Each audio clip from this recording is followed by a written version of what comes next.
आपल्यासोबत आदर्श शेतकरी आहेत, थोडक्यात तुमची ओळख करून द्या. माझं नाव सुधीर कमलाकर कांबळे, मुक्काम पोस्ट पाडळी, तालुका पाथर्डी, जिल्हा अहमदनगर. इथलं पाडळी या गावचा मी रहिवासी आहे. सध्या तुमच्याकडे शेतामध्ये कोणते पीक आहे? हे आज माझ्याकडे हे दोडका पीक आहे. तर दोडका पीक चांगलं परवडणारं पीक आहे, म्हणून मी नेहमीप्रमाणे मागच्या वर्षी पण दोडका केलं होतं. आणि आता माझ्याकडे एक 7 ते 8 गुंठे दोडका आहे. मागच्या वर्षी जास्त केला होता, मागच्या वर्षी बी प्रॉफिट चांगला झाला.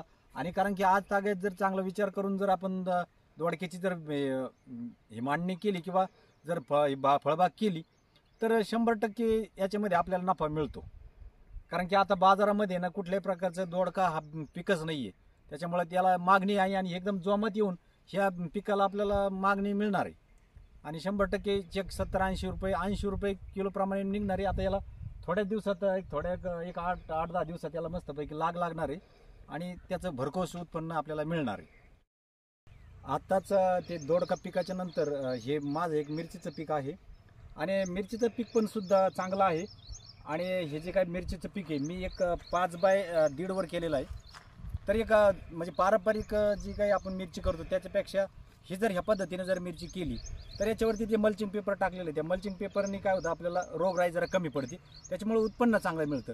आताच एक मिरचीला आता पहिलाच एक तोडा झालेला आहे आणि चांगल्या प्रकारे त्याला लागलेलं आहे. आता ऊन जास्त टेम्परेचर असल्यामुळे जास्त थोडा लाग नाही आहे, पण आता इथून पुढे जरा थोडंसं पाण्याचं नियोजन चांगलं जर केलं तर ते लाग पण चांगलं लागेल.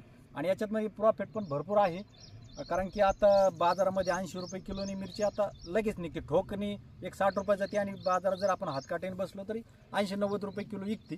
आणि त्याच्यापासून आपल्याला खर्च झालेला आहे जवळजवळ आपल्याला एक 10 ते 20 हजार रुपये खर्च झालेला आहे. आणि पहिल्या तोड्यामध्ये आपल्याला जवळजवळ 5,000 रुपयाचं उत्पन्न पहिल्याच तोड्यामध्ये झालेलं आहे. आणि पुढचे जर तोडे जर घेत गेलो आपण तर भरपूर आज दिवस आहेत तर आपल्याला भरपूर उत्पन्न मिळणार आहे. आता आत्ताच तुम्हाला दोडक्याचा प्लॉट दाखवला, मिरच्याचा दाखवला आणि हा माझा 3रा कांद्याचा प्लॉट आहे. आणि कांद्याच्या पिकाविषयी जर बोलायचं ठरलं तर कांदा एकदम अशा पद्धतीचं झालेलं आहे. सध्याला जवळजवळ 2.5-3 महिन्याचा कांदा झालेला आहे आणि काढणीसाठी आलेला आहे. एक शेवटचं जे पाणी द्यायचं आणि काढून घ्यायचं आपल्याला कांदा. तर या कांद्याचं जर एक उत्पन्नाचं जर बाब जर पाहिली तर कांद्याला जर सरासरी एकरी 50,000 रुपये खर्च आपल्याला करावा लागतोय.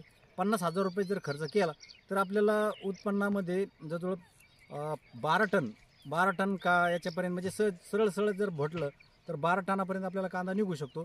आणि 12 टनाचा जर 2,500 रुपयांनी असा आपण जर हिशोब केला तर त्याच्यापेक्षा जास्त मिळेल. पण आपण 2,500 रुपयांनी जर आपण भाव जर केला तर आपल्याला जवळजवळ 2.5-3 लाख रुपये सव्वा एकराचे होतात आणि ते पोर्टेबल आहे, आपल्याला ते परवडतं. तर हे सगळ्यांनी पीक पण करावा आणि ह्या पद्धतीची साईज झालेली आहे आणि चांगला भाव त्याला 1 नंबर भाव मिळेल अशी आम्हाला अपेक्षा आहे. एक आदर्श शेतकरी म्हणून सरकारला तुम्ही काय आवाहन करू इच्छिता?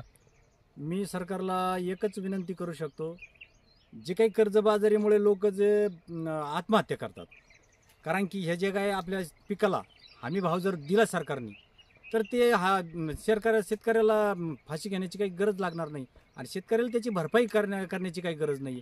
कारण की सरकार काय करते, सरकार लोकांना कोणत्या तरी स्वरूपाने मदत करण्याचा प्रयत्न करते किंवा तुम्हाला महिन्याला एवढे पैसे देऊ तेवढे पैसे देऊ, हे सरकारने बंद करावं. तर शेतकऱ्यांना तशी आशा लागते आणि लोक मजूर काम करत नाही, त्याच्यामुळे लोक आळशी बनतात आणि काम करत नाही, त्याच्यामुळं कर्जबाजारी होतात आणि हे आत्महत्याला प्रवृत्त होतात. त्याच्यामुळे सरकारने ह्या गोष्टी करू नये. मित्रांनो, हे होते आदर्श शेतकरी सुधीर कांबळे. खूप सुंदर आणि प्रेरणादायी मुलाखत त्यांनी शेतकरी वर्गासाठी दिलेली आहे.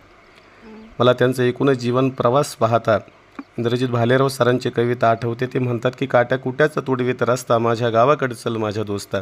कशी उन्हात तळतात माणसं, कशी मातीत मळतात माणसं, कशी खातात जीवाला खस्ता, माझ्या गावाकडे चल माझ्या दोस्ता.